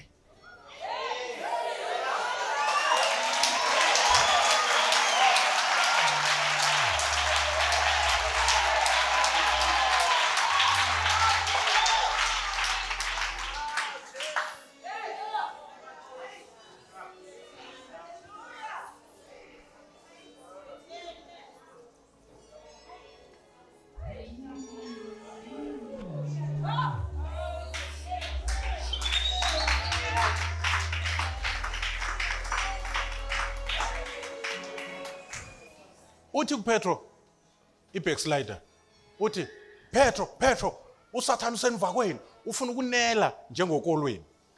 Neyizwa lonto kusho ukuthi uSathane was after uPetro. Uthi hayi kodwa khuleka mntanami sengikukhulekele ukuze mhla uvukayo ubuyela endaweni yakho uqinise nabafowenu ngoba nabo sengibakhulekele. Wakhulekela ukuwa kwakhe amphike engakamphiki. Before amtshele ukuthi uzongiphika waqala wakhuleka qala. Ucama ukuthi wenzani njengoba ehleli ngawe sokunene. Uthi angisathandazela izwe labantu abangakholwa ngibathandazela ngithandazela labo angipha bona. Ngicela utshele makhelwane yithi uJesu ungumpriest osinxuselayo. He ever lives to make intercession for us. Ngicela lento ingqondo yakhe namathele kube yihelmet engqondweni yakho ukuthi ngithi ngiyawa kungaweki uma kwenzekile ngawa ngibithole sengivuka. Oh kanti ngibanje umthandazo. Oh ngiyathandazelwa kanti. Uthi ke bonke baba obungiphe bona kusho ukuthi 11 ngibagcine bonke egameni lakho ngaphandle kwendodana ukulahlwa hayi ngoba wayiplanela ukulahlwa awu nikhona nonke bazalwane umuntu uNkulunkulu uyakwazi ukubona imva lomuntu nephambili lakhe ingakho manje esefa manje kungakayiwe emaphakadeni ukuze bangaqubuki njengolosifa segijingwa kwizulu elisha nomhlaba omusha kanti kusazovela umuntu ozoqubuka njengolosifa so uyakwazi ukubona 500 million years to come ukuthi uzobunjani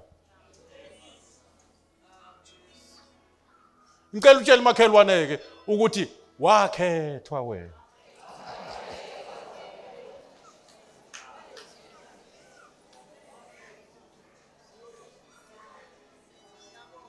usathane nje akaphuze amanzi awukusho lokho ngokuzethemba kwehlula uPetro ezethembile bokushiya bonke esho le 11 mina ngeke ngikushiye we ingakafika iPentecost usazumphika we engakafika uMoyingcwele athi uJesu ngaye nokwamukeliswa amandla mayisefikile mayingakafiki noma ningathi ngeke ningishiye nongishiye kodwa kwanele kwafika iPentecost yayishintsha ibackslider yayenza umshumayeli ifirst message kaPetro owayebackslidile yasindisa abantu abawu 3000 one message 3000 souls were saved khuluma nesishosha wathi sibheke uyazi mase uhlale noMoyingcwele uyakwazi ukuthi abantu uthi kubo bhekani mina unesibindi une confidence usha emsebenzini ngicela ningibuke ukuthi ngizoyiphila kanjani lempilo ningathathi kuphela engikusho ngicela ningibuke unikwe uMoyingcwele confidence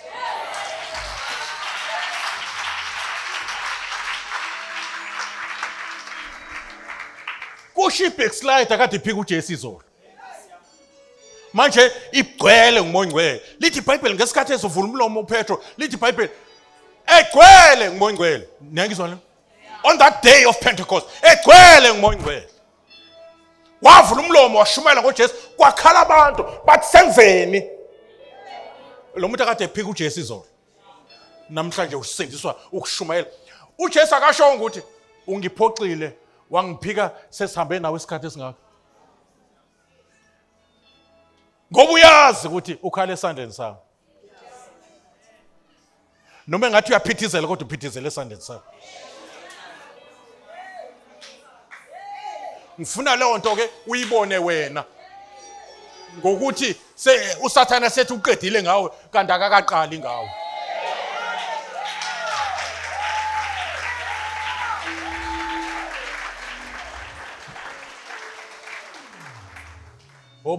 obana bathi siyambonga uMoyingcwele ngicela simeke ngenyawo sonke ke manje asimene ngenyawo sonke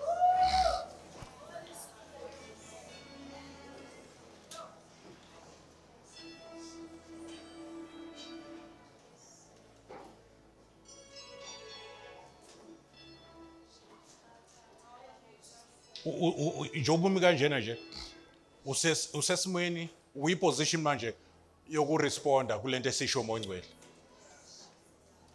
uzothi njengoMaria makube kimi njengokusho kwethu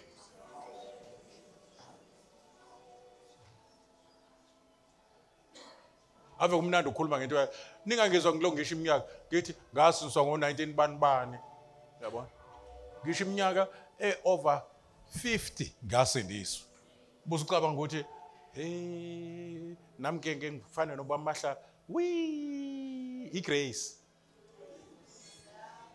uMoyingcwele mawubona ibhelunda lithatha ishape lifuthekele lenze nje nikhona nokho ingoba linomoya phakathi mawuphuma umoya liba shapeless noma la designwe kanjalo ukuthi lithathe iphi shape kodwa alikwazi ukuyithatha ngaphandle komoya nawo ishape kaKristu uma ubane kuKristu isidalwa esisha angeke sibonakale leso sidalwa esisha until uzofuthwa nguMoyingcwele uMoya ozokwenza uthathe ishape. Ithayi alikwazi ukuthwala imoto ngoba iyesinda.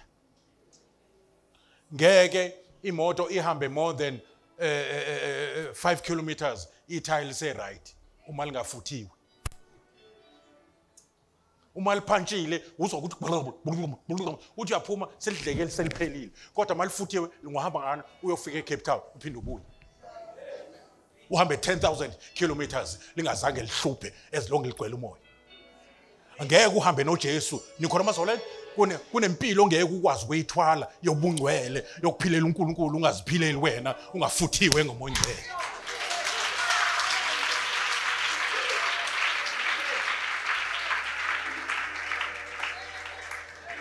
Wena umthetho wakho uyirabha awakhelwanga ukuthwala into esindayo nezinsimbi ungafuthiwe ngomoya. Irabha ehluleka ukuthwala imoto for not more than 5 kilometers. Uyakwazi ukuyithwala imoto kube ngathi leyo rubber is strong kanti yenziwa ukuthi ifuthiwe. Kancane makuthela upetrol phinde kuyocheckwa nomoya. Hamba iba ithayi elimane licheckwa ukuthi ligcwele yini. Ungahambi ithayi lenhliziyo yakho nengqondo yakho seliflethile. Kunezinto ozohluleka ukuyithwala kanti wakhelwa ukuzithwala kodwa angeke uzithwale. Ifridge yakhelwa ukuduma ubusuku nemini. Ayisho ukuthi sengikhathele ngoba yakhiwe kanjalo. Kodwa futhi ayikwazi ukwenza lo msebenzi ngaphandle kwe-electricity. Njoba kumane kuhamba ugesi nje kubola ukudla emafrijini amasha. Noma ungayisidalo esisha kodwa ngaphandle kwamoya ongcwele uzobe kwenza into zendala. Nikhona nonke bazo kuzobola ukudla kanti wena wakhela kubole kuwe ukudla izinto zonakale kukhona umzali wawo. Siyadinga i-electricity kamoya ongcwele. Uyangizwa into engisho? Umoya ongcwele uready njengoba ngikhuluma nawe. Kuzomangala abantu njoba bamangala Paulos ukuthi lo obethatha amakholo awafaka ejele manje seshumayela ivangeli akadelwa nalo lithi iBhayibheli baqala bamdumisa uNkulunkulu ngenxa yakhe. Ngifuna bamdumisa uNkulunkulu ngawe namhlanje. Bathi uyena ngempela kuthola ukuthi uye.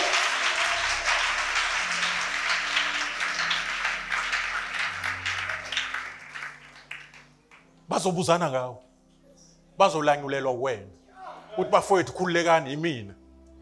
Bathi uma lento kanti kwazi ukushintsha umuntu abe nje kade simazi ukuthi ube nje nathi sayifuna lento.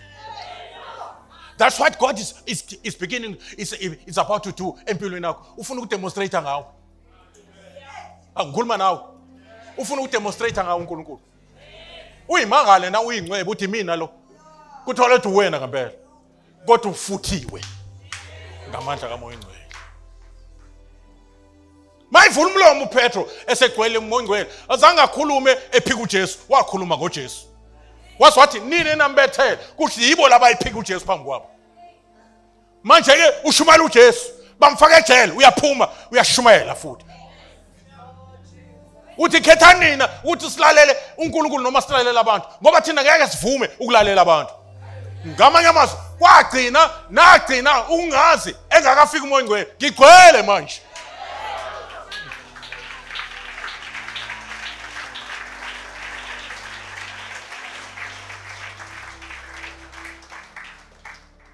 Nami nganye nani ngoba uyayidinga irefill. Yes. Ngihlale ngixoxa naye mangiguqile ngithandaza ngithi ngigcwalise emoya ongcwele. Ngigcwalisele usuku. Ngigcwaliselele lisonto. Ngigcwaliselele inyanga uba ngazi uSathane uphetheni. Akafike ngigcwele. Hallelujah. Wonke umuntu la endlini namhlanje vula hallelujah. Ibhodlela lenhliziyo uNkulunkulu agcwalise. Uzobona kuzohluka indlela othandaza ngayo. Into ezikade ezikwehlula uzozehlula. Even indlela uDavid agcotshwa ngayo ayifani nendlela uSaul agcotshwa ngayo. Kwakhala abantu befuna inkosi befuna ukufana nezinye izizwe. Wazophoqeka uNkulunkulu ukuthi abanike inkosi kade sathanda ukuthi abe inkosi yena yabo. bafuna ukuba nenkeso ebonwayo njengezizwe zonke. Wathi ke Samuel hamba umgcobe, kodwa wamgcoba ephethe isitsha, uoil wawusesitsheni sewubumba. Nyangizwa wawuthela uoil. Othi ngiuNkulunkulu ngiyavuma ngoba abantu bangicela. Abantu isitsha lesi sisha abantu. Uoil usho ukuthi uNkulunkulu ngiyavuma ngoba bayangiphusha ngenkani. Sengiyavuma. Noma ezohamba ngogcobo lwami kodwa uphuma enkomishini. Hawu uDavid yena ugcotshwa kanjani? Kuthatha uphondo lwenqama. Inqama is a type of Christ. And before luphuma uphondo kufuneka inqama yenze njani qala? Uma ifa kuphumani qala? Kusho ukuthi lo luphondo line covenant phakathi komuntu lo. Line covenant.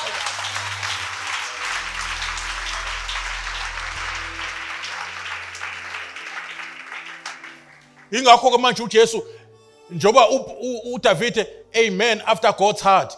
That is why uDavid ke nikhona nonke bazalwane uNkulunkulu uhlala esemva kwakhe ngoba ulandela into zakhe kuDavid. Nani iPentecost ugcobo oluphezukweni manje aliphumanga enkomishini, liphuma glory to Jesus, kwinqama yale ngeGolgotha.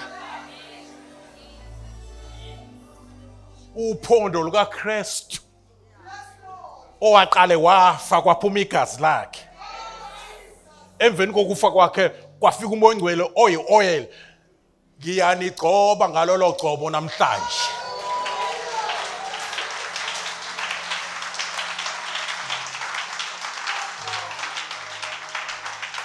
Akho maFilisti azoma phambi kwenu. Akho bhere nangonyama ezoma phambi kwenu.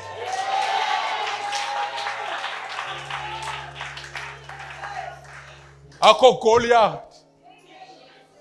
In the name of the Father, the Son, and the Holy Spirit. Ozoma phambi kwenu. So good mamathabisilemahlaba phambili. Get ready to be filled by the Holy Spirit. Get ready to be filled by the Holy Spirit.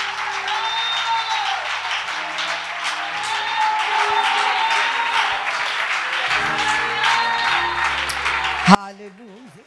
Thank you, Jesus. Hallelujah. Hallelujah. Hallelujah.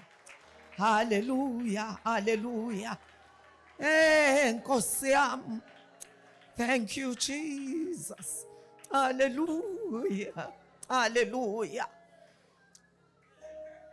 Amadimoni abethi kuphelile ngempilo yakho. Kodwa namhlanje uThixo uzokwenza isiqinisekiso sokuthi uSathane noma angakhipha hlobo luni lezwethenjwa zamadimoni obumnyama, amandla obumnyama, angeke ayithole impilo yakho. Ngegama lika Jesu. Hallelujah. Hallelujah. Asivumelane. Oh hallelujah.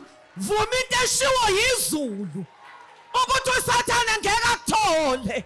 Glory to Jesus. Uze uyihudula ethi uSathane akusasizi. Kanti namhlanje kuzokwenziwa isiqinisekiso empilweni yakho ukuthi uNkulunkulu will never give up on you. Wow, hallelujah. AmaFilisti ayaqedile ngoSamson. Glory to Jesus. Kanti uvalele etilongweni uyasila usebenzela iprofit izitha zakhe. Kanti AmaFilisti awanakanga ukuthi inwele zikaSamson ziyahluma. uSathane ukububazi ingaba kavumanga uze kanti kuzohluma inwele zakho. Glory to Jesus. Ziyahluma ngegama lika Jesu. Ngegama lika Jesu. Ngegama lika Jesu. Nkosi yami. Oh, hallelujah. Hallelujah. Enza umkhosi amafilisi ezobonga. uNkulunkulu wawudagoni asuke enza imistake athi landana uSamson. Kanti abazi ukuthi balanda umuntu wrong. Onwele zakhe zihlumile. Oh, hallelujah. Thank you, Jesus. Sizothandaza. Sizothandaza. Umoya oyingcwele ukhona la endlini. Oh, hallelujah. Hallelujah. Wangena uSamson umgqojwa kaThixo. Oh, hallelujah. Ehamba nomfanyana omncane. Oh, hallelujah. Abamuzwa baya celebrate amadimoni awayizwa into oyishoyo right now. Oh, hallelujah. Abiza ya celebrate athi it's over with you. Wakhuluma nomfana omncane. Wathi do me a favor. Ngenzela umusa. Awungibuyisele ngasentsikeni. Oh, hallelujah. Uyawazi amandla akho ukuthi abuye umukuphi. Wathi ngibambisa insika. Glory to Jesus. Oh, hallelujah. Babelele nsikeni. Oh, hallelujah. Iyabuya into yakho. The devil is a liar. Ngeke zakuthole. He will never win. Ngegama likaJesu. Wavula umlomo. Nkosi yami. Moya oyingcwele. Moya oyingcwele, moya oyingcwele, moya oyingcwele. Moya oyingcwele. Moya oyingcwele. Moya oyingcwele. Moya oyingcwele. Moya oyingcwele. Moya oyingcwele, moya oyingcwele. Moya oyingcwele, moya oyingcwele. Ngegama likaJesu. Bazalwane, angabibikho umuntu ozoba yisibukeli. It's about you. No moya oyingcwele. Glory to Jesus. Oh, hallelujah. Sonke sizothandaza. uSamson bazalwane wathandaza. Lord God, remember me. Ngenxa yamehlami mangiziphindiselele ezitheni zami. Uyoyiphindiselela emadimonini. Ngegama likaJesu. Ngegama likaJesu. Vula umlomo wakho, vula umlomo wakho. Bonga uThixo, bonga uThixo. Oh, hallelujah. Baba siyabonga. Egameni likaJesu Kristu umNazaretha oyingcwele. Nkosi yami. Ay ay ay ay ay ay ay ay ay ay ay ay. Thank you, Jesus.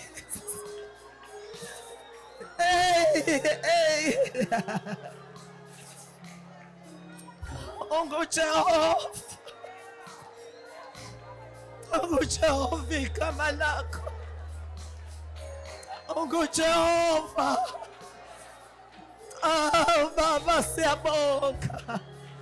What a divine appointment. Nempilo zethu. Sibonga amandla akho. Sibonga umusa wakho. Sibonga uthando lwakho. Wena ongamshiya olungileyo wakho. Wena onecebe eliphakemeyo ngempilo zethu. Sibonga ukhanjelwa nguwe. Sibonga ukuphathwa ngesakho isandla. Sibonga uqobo lakho phezu kwempilo zethu egameni likaJesu Kristu. Baba siyabonga. Sibonga amandla. Sibonga uqobo lwakho. Sibonga ubuNkulunkulu bakho phezu kwempilo zethu ngegama likaJesu.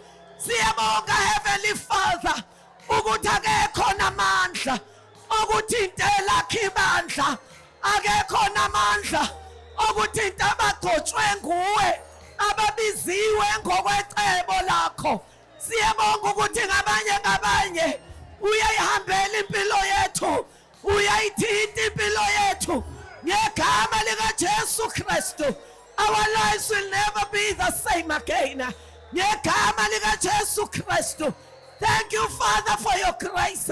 Thank you, Father, for your mercy. Thank you, Father, for your everlasting love. Ngegama lika Jesu Kristu umNazaretha oyingcwele sibonga ukuthi akekho noyedwa la endlini Thixo wethu onamandla ozophelela ezandleni zikaSathane ngegama lika Jesu uSathane wehlulekisiwe in the name of Jesus Christ, the Son of the living God.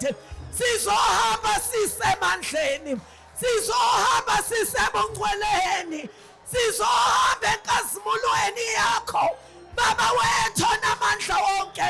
Siyabonga ngegama lika Jesu kulezi insuku zokugcina sibonga ukwemphathiswa egameni lika Jesu Kristu umNazaretha oyingcwele. Siyabonga Heavenly Father, sibonga ukhanjelwa nguwe, sibonga ukugqokwa nguwe, sibonga ukuthintwa nguwe, sibonga ukuphathwa ngesakho isandla Baba wethu onamandla.